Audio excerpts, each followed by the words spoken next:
I've coached hundreds of real estate agents, and I can almost tell why somebody is stuck before they finish their last sentence. It's not the market, it's not their broker, heck, it's not even their lead source. It's their personality that's actually working against them.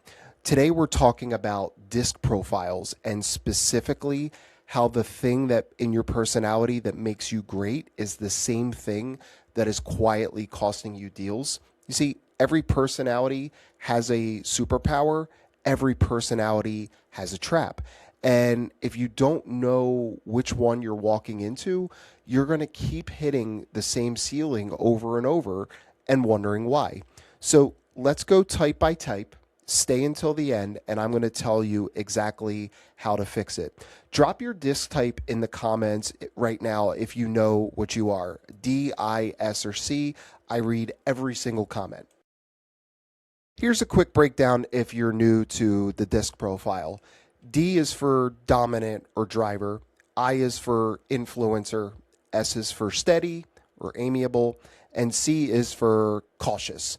If you've never taken assessment, go do it. There's plenty of free versions online. It takes about 10-15 minutes, and it'll change how you see yourself and every single client that you work with. All right, so let's get right into it. All right, so let's start off with the driver, the dominant. Your superpower. You're the one who wakes up and you're not afraid to attack the day. You are bold, you're decisive, you make decisions quick and on the fly. You're the type of real estate agent who's not afraid to ask for the signature on the first meeting. You walk in with authority, and your clients feel that. I once coached an agent who was a driver, got his license, and had four listings in about 5.5 weeks. Did not ask for permission. That's the energy. You don't wait, you move really, really quickly. The best role for a driver or a dominant personality in the real estate industry is a listing agent because you can handle the tough conversations. You have no problem with confrontation. You set the price. You lead without letting the seller run the show. Now, the trap with a driver or a dominant personality in real estate is you want results right now, yesterday, today. Like you need the results. When a deal stalls, you either push too hard and it could come off as transactional to the client, or your energy drops and the client might actually feel abandoned. Either way, that deal might die. Drivers lose listings not because they weren't good enough, because they rushed the rapport. They went straight to strategy before trust was ever built. Now, I'm not saying all drivers behave this way, but it is a personality trait of the driver or the dominant person. So the fix here is you need to learn to ask more questions, slow down a little bit, never change your drive. That's part of what makes you special, but go deeper into your relationships. Ask more questions. Use a question like, "Hey, before I walk you through what I do, what's most important to you in this process?" Partner with a detailed transaction coordinator or admin to help slow things down on the back end. Drivers who learn patience without losing their competitive edge are actually the most dangerous agents in any single market. Now let's talk about the influencer, the I, the life of the party. So you remember names and stories. You make stressful processes feel like a fun adventure. Clients just don't work with you. They like you, they love you. And in real estate, likability is leverage. Your best role, if you're an influencer, is going to be a listing agent and a buyer's agent. The relationship is your product, and you're really, really good at it. The trap is the chit chat takes over, the details slip, the follow up emails don't go out, calendar invites get ignored. You might not even have a calendar. You just, fly off the energy. The client may have liked you, but then went with somebody else who seemed like they were a little more on top of it. That's the gut punch. So think of an influencer as a person with an incredible network who maybe that agent just kept losing deals on the back end, not because he or she didn't care, because he or she probably got caught up in 4 to 5 different conversations and just lost track of the clock. Here's the fix if this is your personality: use a CRM. This is non negotiable. Now, every personality should be using a CRM, but you as the influencer, you really need to hunker down on your CRM usage. In fact, put a alert or an alarm on your iPhone every day for a certain time to make sure that you update it. Here's a rule: within 7 to 12 hours of meeting every client, send one follow-up email with a couple different things discussed. Write all your notes in one place. Hire for your weakness. So a detailed transaction coordinator or an assistant who handles what really, really drains you. Now let's talk about the S, the stable, the steady, the amiable. Your superpower: you are the antidote to every pushy transactional real estate agent in the world. You generally care. And guess what? People actually feel that difference. You notice when a client is emotionally checked out of a property, even if they're saying the right things. You are just the warmest person in the world. You're like Mr. Rogers.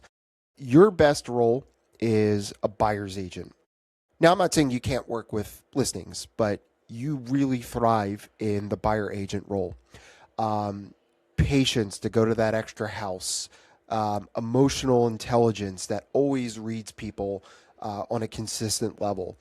The trap with the stable person is people pleasing. See, in real estate, people pleasing can cost you a lot of money. This is what it looks like: avoiding that price reduction conversation for 3 weeks, submitting the super low ball offer that has zero chance to get accepted rather than having that hard conversation. Even quietly supporting a bad decision so you don't have to be the bad guy. Remember, you want people to like you. There was a book called The Coaching Habit, and the most helpful thing you can do is not give people what they want, but help them figure out what they actually need. That's the amiable's growth edge. So here's the fix: reframe your honesty as care. So the most caring thing I can do is tell you what you need to hear. And here's a practice phase.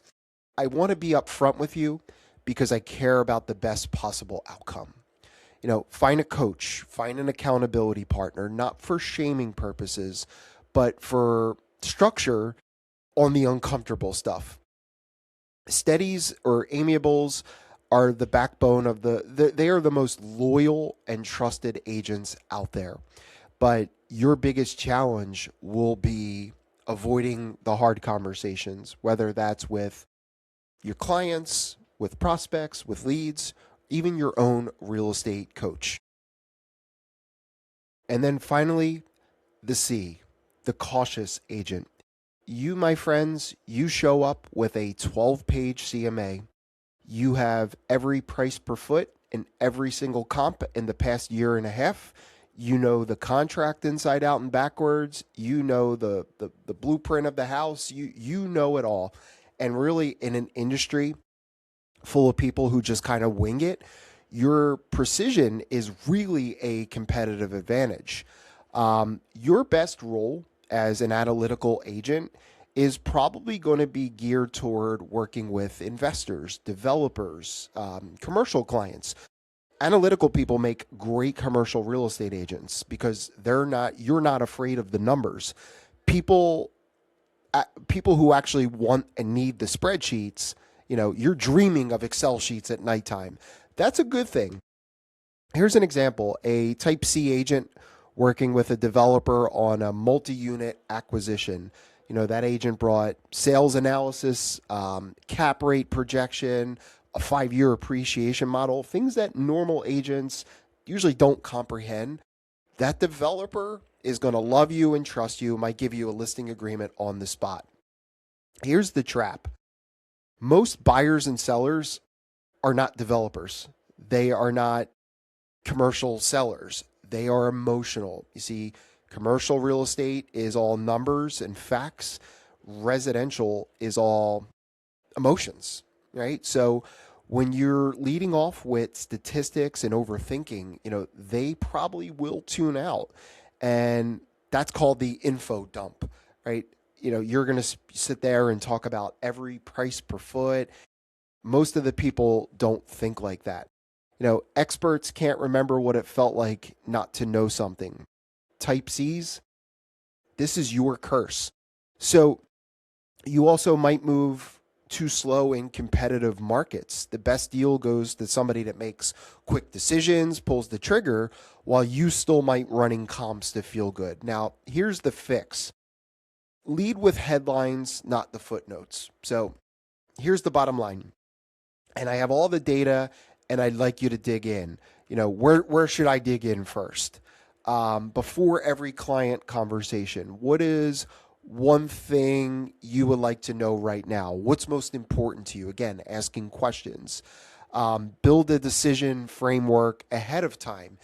If X, Y, and Z are met, we move forward. But a big part of your challenge is going to be overthinking. It could be overthinking social media. It could be overthinking anything that you do. So again, just remember, not everybody thinks in terms of graphs and charts and analytics. So your disc type is not your destiny. It's your default. Agents who build a real business, closing in slow markets, they're running on referrals, they're actually loving their real estate career. They all do one thing, and they do one thing very well. They know who they are, and they know how to adapt. Drivers learn when to listen. Influencers learn when to document. Steadies learn when to push back. And analyticals learn when to simplify. That is not a weakness. That's elite level self-awareness. And in real estate, when you are literally the product, your ability to flex your style to meet a client where they are is worth more than any lead generation strategy or script or toy that you're going to buy. So drop your disc in the comments below. Are you a D, an I, an S, or a C? And tell me, which blind spot did you recognize in yourself today?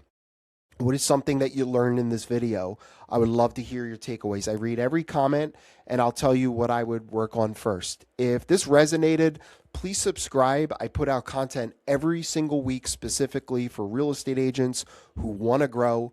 I've put together a lot of different topics here. So I am Bill Kelly. Thank you so much for watching. See you on the next one.